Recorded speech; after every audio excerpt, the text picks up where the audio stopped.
Children, we are talking about the impacts of climate change in this chapter, the fifth chapter of this book on palm trees at the North Pole.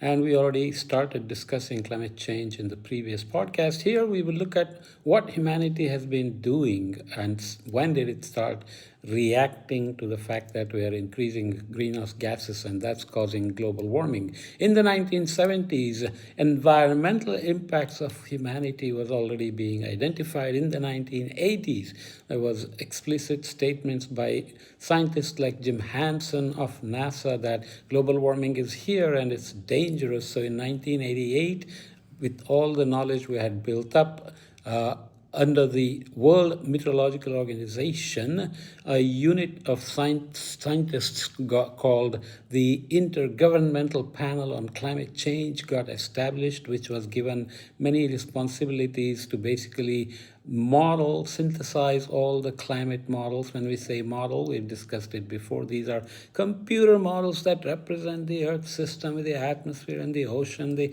sun's energy coming in, thermal energy going out, and so on. And many centers across the world make such models. WMO, the World Meteorological Organization, was established as a special entity under the UN in the 1950s, maybe in 1950, you can look up. In 1988, we got IPCC, then the United Nations Framework Convention on Climate Change.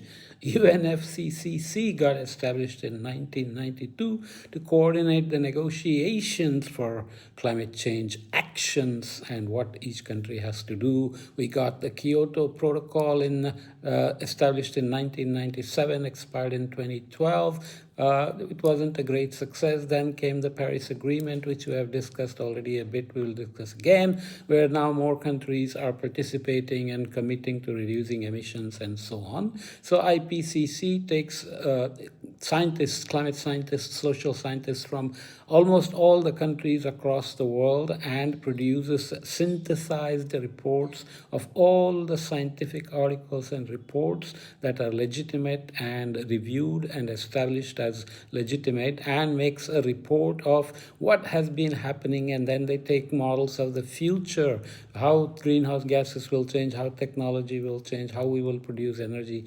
population, and make a synthesis of how future emissions may change, what that will mean for future global warming, what pathways we have to do adaptation and mitigation to understand how rainfall will change, how sea level will change, how glaciers will disappear, and so on. Huge task, but we are up for it. Thousands of scientists get together and do this. Fun, fun!